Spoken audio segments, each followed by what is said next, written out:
2 दिन में supreme court की संविधान पीठ ने 2 अहम फैसले सुनाए हैं। सोमवार को कोर्ट ने नोटबंदी को जायज ठहराया था, तो दूसरे दिन अभिव्यक्ति की आजादी मामले में कोर्ट ने बड़ा फैसला दिया है। हालांकि संविधान पीठ में शामिल जस्टिस बीवी नागरत्ना ने दोनों बार बेंच से अलग रुख रखा है। उन्होंने मंगलवार यानी 3 जनवरी को अभिव्यक्ति की आजादी मामले में कहा है कि नफरत फैलाने वाला भाषण हमारे संविधान के मूलभूत मूल्यों पर प्रहार करता है। अगर कोई मंत्री अपने बयान में अपमानजनक टिप्पणी करता है तो इस तरह के बयानों के लिए सरकार को जिम्मेदार ठहराया जा सकता है। दरअसल सुप्रीम कोर्ट एक याचिका पर सुनवाई कर रहा था, जिसमें कहा गया था कि क्या राज्य या केंद्र सरकार के मंत्रियों, सांसदों, विधायक या उच्च पदों पर बैठे व्यक्तियों की अभिव्यक्ति और बोलने की आजादी पर कोई अंकुश लगाया जा सकता है। सुप्रीम कोर्ट ने मंगलवार यानी 3 जनवरी को कहा कि किसी नागरिक की अभिव्यक्ति की स्वतंत्रता के अधिकार पर कोई अतिरिक्त प्रतिबंध नहीं लगाया जा सकता।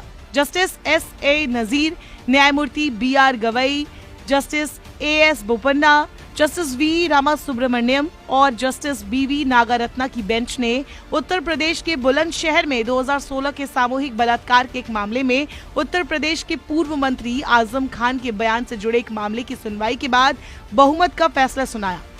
जस्टिस रामासुब्रमण्यम ने बहुमत के फैसले को पढ़ते हुए कहा, संविधान के अनुच्छेद 19(2) के तहत उल्लेखित अनुच्छेद 19(1)(a) के तहत बोलने की स्वतंत्रता के खिलाफ कोई अतिरिक्त प्रतिबंध नहीं लगाया जा सकता है। साथ ही ये भी कहा कि मंत्री स्वयं बयान के लिए उत्तरदायी है। एक मंत्री के बयान को सरकार के लिए वैकल्पिक रूप से जिम्मेदार नहीं ठहराया जा सकता है। वहीं इसके उलट जस्टिस B.V. नागरत्ना ने कहा, ये राजनीतिक दलों के लिए है कि वे अपने मंत्रियों द्वारा दिए गए भाषणों को नियंत्रित करें। ये एक आचार संहिता बनाकर किया जा सकता है।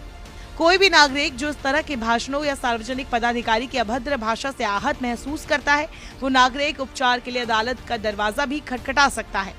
बता दें, बुलंदशहर गैंगरेप मामले में यूपी के पूर्व मंत्री आजम खान ने विवादास्पद बयान दिया था। बाद में आजम खान ने अपने बयान के लिए बिना शर्त बयान के लिए पछतावे का इजहार किया था, जिसे कोर्ट ने स्वीकार कर लिया था।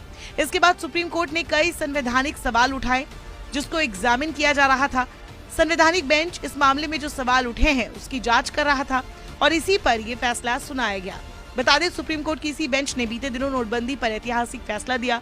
जनवरी 2023 यानी सोमवार को सुप्रीम कोर्ट के 5 जजों की संविधान पीठ ने नोटबंदी पर अपना फैसला सुना दिया।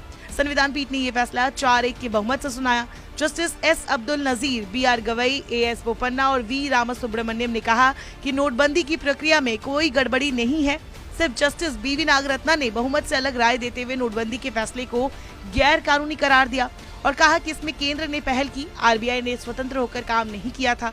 नागरत्ना ने कहा कि सरकार को इसे संसद में कानून बनाकर लागू करना था, गजट नोटिफिकेशन के जरिए नहीं। नागरत्ना ने इस बात पर भी जोर दिया कि नोटबंदी के फैसले का मकसद सही था, लेकिन लीगल ग्राउंड पर पूरी तरह